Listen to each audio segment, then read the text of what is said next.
If you've ever threatened to run away as a child and then your parents started helping you pack, you probably gonna understand everything else in this video. It's Monday, it's time for Gen X. Get up in here.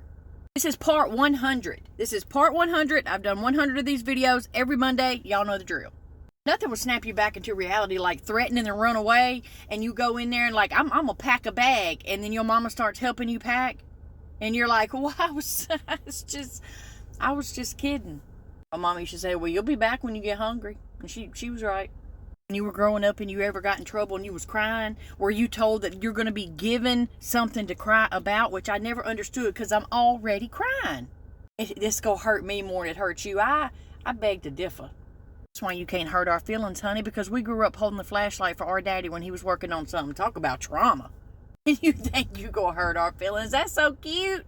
And we grew up at a time where we hurt feelings and faces. We pull up. Your parents also tell you, do as I say and not as I do. And you're like, what? You are setting the example for me. What are you talking about? Or if you messed around and was trying to complain, talking about, well, so-and-so's mama this, so-and-so's daddy that. And they would tell you, if so-and-so jumped off a bridge, would you jump too? And you have to be like, actually, no. Good point. You remember those rare times that you actually went into the grocery store with your mama walking around, and gosh forbid she run into somebody she knows or somebody she ain't seen in a long time. Honey, you might as well just get comfortable, because they are going to stand there for 3 days and relive their entire childhood. This person you don't know looking at you talking about, I haven't seen you getting so big. I haven't seen you since you were knee-high to a pissant. What? I wasn't ever that little. Now it's summertime. Now how many of y'all back in the day was laid out in the yard, we called it laying out, with that boom box and them baby oiled legs, okay? Yeah, getting that sun with the little sprinkler. Speaking of which, that's the only swimming we had, right? That was our water park, was that sprinkler in the front yard. You would just run through it over and over, and that's how you cooled off in the summertime. Or you found some ragged tarp or something and made your own slip and slide, which was never long enough because you'd end up sliding about 4 feet past this plastic, just straight into the grass.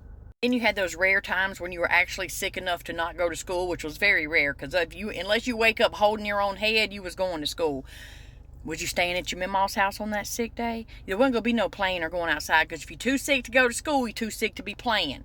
You had to be laid up on that couch, that brown couch with the wooden armrests, okay? Probably watching The Price is Right or Your Granny Stories, and you can't talk during neither one of those.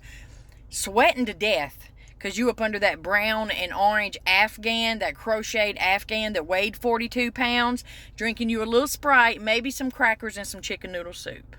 I'm going to go on and say, y'all remember when them ding-dongs came wrapped in aluminum foil? They tasted way better than they do today, much like everything else. And before Crocs, honey, we had them jelly shoes. You remember them? Would rub a blister on your foot in about 3 minutes of wearing them. They had like the little crisscross patterns, tore the back of your ankle up, sis. When they got hot, that plastic would kind of shrink and be stuck to your foot, and you'd peel that sucker off and have that crisscross pattern across the top of your foot. I hated jelly shoes and I hate Crocs. I don't own a pair of Crocs. If you ever see me wearing a pair of Crocs, I have been kidnapped and I'm signaling you for help. Do you remember when Mac Tonight was the mascot for McDonald's? Remember? He had that head that was shaped like the moon.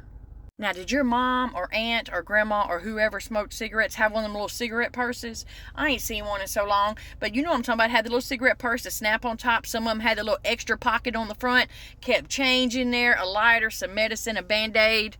That everybody had them. We only ever heard 2 emotions from our parents, and that you know what it was. Sick and tired. Sick and tired.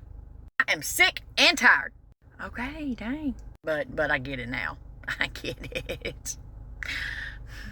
Now, I'm going to go on and apologize for people that are older than me, because when I was younger and I'd see you wanting to eat dinner at 7 o'clock and be in bed by 9 o'clock, I would laugh at you. But now I see that is in fact the life. And whatever happened to the little carousel outside of the grocery store, that little horse carousel that you would get on and ride, put a quarter in, went round and round in circles? They were everywhere. Those and like a little airplane you get in and it would just do the little ride or whatever. I hadn't seen none of those in forever. Why'd they do away with them? Do you have them where you live? Because we do not. Y'all remember the chokehold that those mood rings had us in back in the day? Did you have a mood ring and you had the little chart to tell you what mood you were in based on the color that it changed? And you would give it to your friend. Oh, what color does it change for you? What color does it change for you? And you're looking, trying to decide what kind of mood you're in. Could you imagine one of those right now? We was just falling for anything. Carrying around a severed rabbit's foot for luck? What in the Jeffrey Dahmer? Just a little hairy, decapitated foot on our keychain. It's demented. This wasn't way back in our young little kid days. This was in our driving days. Do you remember when you got that new stereo for your car? And when you got out, honey, you would take the face of the radio with you. It'd just be in your purse. So nobody could steal it. Ain't no face on it. You don't want it. We really thought we was doing something. Y'all be good.